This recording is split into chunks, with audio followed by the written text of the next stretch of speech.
தமிழக அமைச்சரவை கூட்டங்கள் உள்ளிட்ட முக்கிய நிகழ்வுகளில் பங்கேற்கும் முதல்வர் விஜயின் நண்பர்கள் ஜான் ஆரோக்கியசாமி மற்றும் விஷ்ணு ரெட்டி மீது நடவடிக்கை கோரி திமுக அமைப்பு செயலாளர் RS பாரதி டிஜிபியிடம் மனு அளித்துள்ளார்.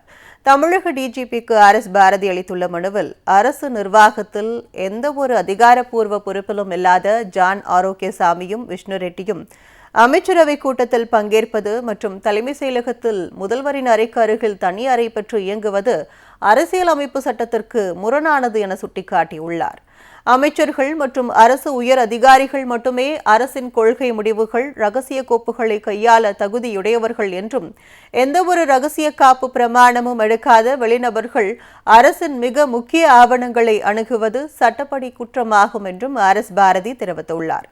அரசு நிர்வாகத்தில் வெளிப்படைத்தன்மையை கெடுக்கும் வகையில் செயல்படும் இந்த தனிநபர்கள் மீதும் அவர்களுக்கு துணை போகும் அதிகாரிகள் மீதும் ரகசிய காப்பு சட்டத்தின்படி நடவடிக்கை எடுக்க வேண்டும் என்றும், தலைமை செயலகத்தில் சட்டத்திற்கு புறம்பாக அவர்களுக்கு ஒதுக்கப்பட்டுள்ள அறைகளை உடனடியாக காலி செய்ய உத்தரவிட வேண்டும் என்றும் RS பாரதி தனது மனுவில் கேட்டுக் கொண்டுள்ளார்.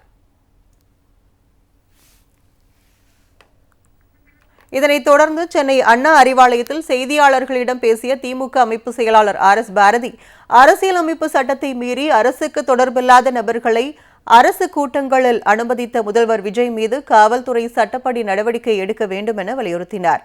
அரசு ரகசியங்களை காப்பேன் என உறுதிமொழியேற்ற முதல்வர் விஜய் தனிநபர்களை அரசு நிகழ்ச்சிகளில் அனுமதித்தது ஏன் என்றும் கேள்வி எழுப்பினார். ஜான் ஆரோக்கியசாமி, விஷ்ணு ரெட்டி என்ற 2 பேரே அதுவும் தமிழ்நாட்டை சார்ந்தவர்கள் அல்ல. அமைச்சரவையினுடைய முக்கியமான முடிவுகளை எடுக்கிற கூட்டத்தில் கேபினெட் மீட்டிங்க்கும், அதே போல் ரிவ்யூ மீட்டிங் போன்ற பல ரகசிய கூட்டங்களை நடத்துகிற முதலமைச்சர் நடத்துகிற கூட்டங்களில் அந்த 2 பேர் எப்படி கலந்து கொள்கிறார்கள்? இது சட்டப்படி தவறு. காரணம், முதலமைச்சர் பதவி பிரமாணம் ஏற்கிற போது ரகசிய காப்பு பிரமாணமும் அவர் எடுக்கிறார். அரசாங்கத்துடைய ரகசியம் யாருக்கும் தெரியக்கூடாது. இந்த 2 பேர் இவர்கள் அரசு அதிகாரிகளும் இல்லை, அரசியல் சட்டப்படி இவர்களுக்கு அங்கீகரிக்கப்பட்ட பதவியும் இல்லை, அமைச்சர்களும் இல்லை. அது மட்டுமல்ல, ரகசிய அந்த அமைச்சரவை கூட்டத்திலே மற்ற அரசு அதிகாரிகள் கலந்து கொள்கிற கூட்டத்தில் இவர்கள் கலந்து கொள்வது சட்டத்துக்கு புறம்பானது.